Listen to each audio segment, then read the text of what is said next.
I'm bringing you my wrap up of the 12 books I intended to read in 2024 and have read in 2024. And I'm doing it completely differently for next year again. So last year I had books that my friends recommended, and this year I had books which I pulled off my shelf, and next year I've got a whole like advent calendar of books throughout the year to unwrap. This year I read all my books and I mostly liked them, so that's a good start. Give you something cheery to start off with. Okay, so I'm just gonna I haven't got all of them because obviously I've been reading these books since January, and some of them I've passed on, or some of them I've recommended to other people, but I'm just gonna start. Okay, so the first book I've got to show you, and this is the most recent, and I'm actually gone straight into the second book, is Silver in the Bone by Alexandra Bracken. I thought this was a gender flipped King Arthur retelling. It is not. It's like a sequel to King Arthur. And it started off a bit slow, and as it grew pace, and I got more and more invested, and at the end I was like, no, you cannot stop there. So that's why I've gone straight into the second one, which weirdly has also, it's called Mirror of Beasts. Weirdly also started off slow, and I was a little bit, but I've got into the middle, I'm like a third of the way through, and it started to pick up pace. So it is this couple of orphans who have been abandoned by their adopted father, and they're kind of trying to work out what's going on, and they end up, like, one of them is cursed and the other wants to free the curse, and so on and so forth. So they're trying to free the curse, they're trying to escape from these like posh people who just don't get it, or who do get it and are after them, and then they go to Avalon, and it's just gorgeous. Look at that. Yeah, and it really, for me, if you start it and you don't like it, it is worth keeping on, because it kind of picks up, it kind of rolls, snowballs a bit. So yeah, I did like that. Number 2, Starling House, which, to be honest, although it is gorgeous, I probably wouldn't have kept, except that my partner wanted to read it, and I believe he's read it and put it on his shelf. So this is a lit fic haunted house. It's kind of sweet, it's got a romance going in it, but yeah, if what you want from your life is more lit fic haunted houses, then this is the one for you. What the River Knows, and this is Egyptologists having a cracking good time in Egypt. It's sort of Victorian era, it's got people standing up for themselves, it's got first language Spanish speakers, like everybody isn't English, and it's just got this adventure plot. It's very adventure. The next I've got for you is Jafar, and this is one of those where magic is outlawed, and you've got the person who's like the heir to the throne, and she goes into hiding, and it's just like all the other romantic books. And I'm afraid I really can't remember what was special about this one. I know there was something special about this one. I know I enjoyed it, but it's gone out of my head.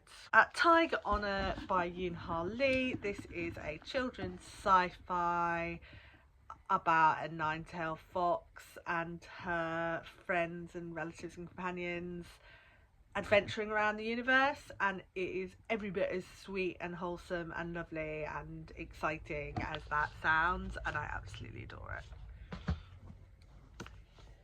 Her Radiant Curse. Now, I thought this was a sequel to Six Crimson Cranes. It's not. So you can tell I went into these books really well prepared. It is set in the same world as Six Crimson Cranes. It's got the same aesthetic as Six Crimson Cranes. It's like really mythology building, is amazing. Its world building is amazing. I really cared about the characters. I would read Six Crimson Cranes first, but yeah, it's just one sister must fall for the other to rise is its tagline, and it's just got this pair of sisters who absolutely adore each other, and who kind of want to see it, like, one of them is beautiful and charming and everyone loves her, and one of them is ugly and cursed and everyone kind of hates her. except for her sister. And it's kind of like they both want the same things. They both want them both to survive and come out of this well. And it's just a really nicely crafted story and really nice world building. And I loved it. So yeah, absolutely yes. But read Six Crimson Mechanics first. The next one I'm not holding up, and that is Seven Faceless Saints, which was a short book. But I liked it. I just didn't think I was going to want to read it again. And again, this is mythology building. It reminded me of the Book of Saints from Six of Crows, not Six of Crows. You know, the other one, the companion series. And yeah, it was fine. It was short. It was. I normally like that kind of mythology building, but I just didn't think I was going to read it again. Bonesmith by Nikki Pal-Prete. I did not have a lot of optimism for this book, but actually I really loved it. And that's another one that I think I'll move on to the second one fairly soon. It is Valkyries in Fantasy Iceland, doing the Valkyrie stuff, and there's a lot of politics in this book. There's a lot of bone magic, and our main character is just utterly likable to the reader and unlikable to no one else likes her, and I'm just like, why? She's adorable. Look at her, look at that face. You wouldn't love that face. Yeah, and the physical book, I love a sprayed edge. Yeah, it's just really exciting. Yeah, if you like a heavy mixture of bone magic, necromancy almost, and political intrigue, and your yes, just say yes. Fragile Threads of Power. This is obviously it's a Colours of Magic book. I wasn't entirely sure we needed another Colours of Magic book, but I really liked it. But it's kind of blended into my head with all the rest of the Colours of Magic books, so it's just like, if you've been liking the series so far, do carry on with it. Midnight is the Darkest Hour. This is a dark academia, which I didn't. Oh, this is the one with. I don't remember this at all. I've completely forgotten it. But my partner wanted to read it, so it was still on the shelf. Apparently there are vampires. I don't remember reading a dark academia with vampires, but apparently I did. And Belladonna. This is a lovely book about someone who has a really inappropriate relationship with Death, and Death just follows her everywhere because he's obsessed with her, and so people around her just keep dying, and it turns out there are reasons for this, and she herself takes a lot of poison because she can,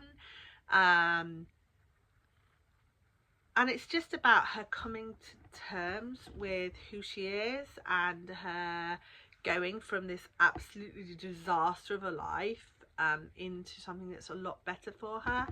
And again, it's gorgeous. Love a sprayed edge, love the birds, love the purple. And apart from the weird relationship with Death, this was absolutely perfect. But it is a romantasy, and it is there.